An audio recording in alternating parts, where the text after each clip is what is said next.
Is Anthony Davis the Lakers' only hope? As we all know, Anthony Davis made his comeback in this NBA season after dealing with injuries.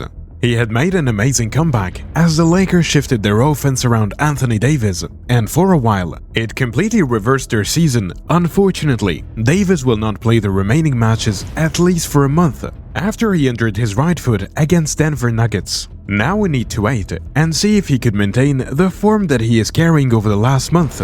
But after the relapse of his major injuries in the last few seasons, he's been a very good athlete in part because of how the Lakers changed its offense. So the question is Anthony Davis Lakers' only hope? Before we move further, make sure to subscribe to Hoopscape and click the bell icon. Let's find out. Anthony Davis in NBA season 2022. Watch Anthony Davis' early season possession against Cleveland. He set a screen with his teammates only to slide over and set some screens off the ball, and after that, fizzles out. LeBron flows into some offense in one corner while Davis just stands around on the perimeter on the other side of the court, and that's not a great trip. The idea here is to create a little movement and some space on the floor by pulling Davis' man out of the lane so it's easier to penetrate and finish. But the Lakers are the worst three-point shooting team in the league, so defenses can sag off their 5-out spacing, and ironically, Russell Westbrook brings his defender back to Anthony Davis here, leading to a turnover. So their big change was involving Davis in the ball screen directly to maximize his pressure as a roll man. Normally, pick-and-roll heavy offenses are built around the ball handler, but the Lakers' new offense is about Davis as the screener because he is so difficult to stop in these situations. He is clever at going down the hill on the roll.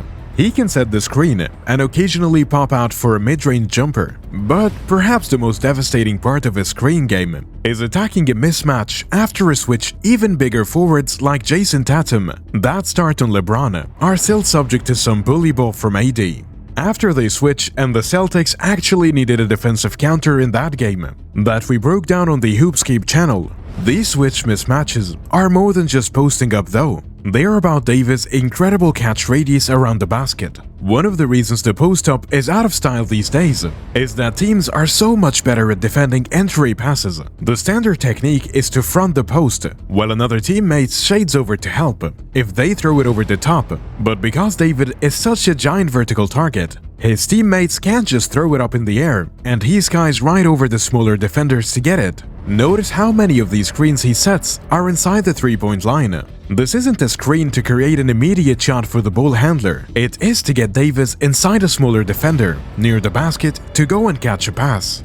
This is like an old-fashioned pick-and-roll setting up around the free throw line and looking to spring. The roll man in this makes sense with non-shooters like Westbrook. He wants to dive into this space here not to shoot, and Davis's men don't want to leave him. So Westbrook is free to attack, even if defenders can't stay with the ball handler around the screen. Leaving AD's body just opens up his roll game again. Brook Lopez takes one step towards the ball, so Westbrook just throws it up in the air. And that's another high percentage shot for LA. This is subtle, but watch Jokic here. He stays completely glued to Davis, so he doesn't have extra space to catch a lob. So AD's screen game and his general lob threats around the basket create gravity, where defenders don't want to leave him, so that opens up driving lanes for his teammates. Los Angeles basically built this offense around Davis' screen and roll. Before November the 6th, AD set 28 on-ball screens every 100 possessions. And according to Second Spectrum, their offensive rating on those plays was 95. After November the 6th, Davis set 55 ball screens per 100 with 102 offensive rating. Team performance.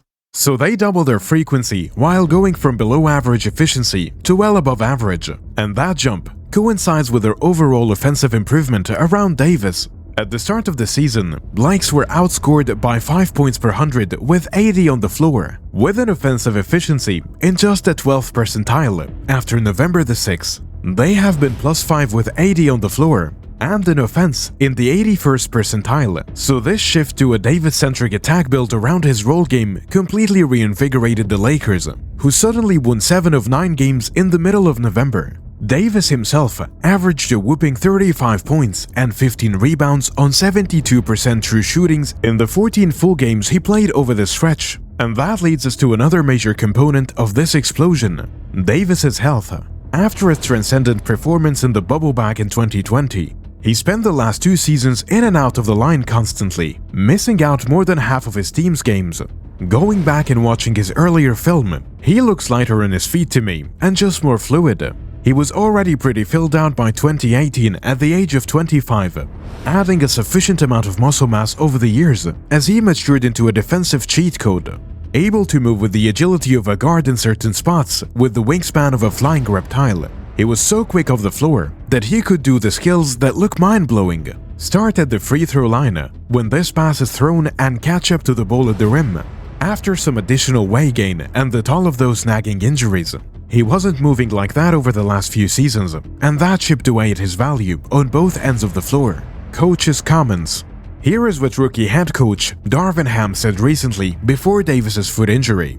"I think he's feeling great, and his body is feeling great. He has a few back issues early on, but he's worked his way through them. And he's having fun playing the game of basketball, pain-free." Our thoughts. The pain-free part really jumps out to us because there has been few flashes over the last few years. That looks like normal Davis, but then at other times he's laboring down the court and not entirely comfortable. Compare that to how well he moved recently, looking a little lighter on his feet with smoother changes of direction and speed. This is more of a vintage Davis move, spinning away from the double team and flying around for a reverse. And his extra agility helps him as a roll man because he can attack empty spaces and then just slither around help defenders. This one was particularly eye-opening for me because the help was there along with the big man, but AD avoided both in the air and finished anyway. And his improved health made a difference on defense, where he hasn't been quite as dominant since Disney World. AD put on a clinic back in the bubble because that agility 7'6" wingspan and quickly leaping made him a nightmare for any offense. And he hasn't been quite at that level lately to us. But he has been destructive on that end in the last month. A play like this one really stands out, where he played the entire second half, yet still pounces on the skip pass to somehow deflect it and force a turnover. And since he's moving better, he can quickly recover and shut off plays at the rim. Last season versus current season. He was not on the mainstream in the All-Star candidate last season, but this year he's looked like one of the very best players in the world. It is a bit of a different style than what we saw a few years back, using that extra weight to bang closer to the hoop as the Lakers' full-time center. And when there is a switch or a cross match, he just parks himself near the bucket to snatch offensive rebounds for putbacks. Maybe it is the peak version of Anthony Davis. He's been asked to pass way less and finish way more, but moving closer to the hoop has spiked his true shooting percentage. And it's not from hot shooting from the outside or the mid-range, but because he's been living around the basket and creating mismatches rolling towards the hoop. Since the Lakers lack shooting, a Davis-centric offense makes sense for them. And he harmonizes with LeBron as a slasher and passer, and Russell Westbrook off the bench in a similar role. It is not the sexist approach, but LA built something that isn't easy to guard. And so after a few up and down seasons, the soon-to-be 30 Anthony Davis reinvigorated the Lakers by playing like a top 10 player once again. Team standings after AD. The Lakers are lucky that everything is still so clustered in the Western Conference. They currently have only 6.5 games between them and the Grizzlies in the first place. But the following weeks without Davis might just as well shape the second half of the season. Thanks for watching.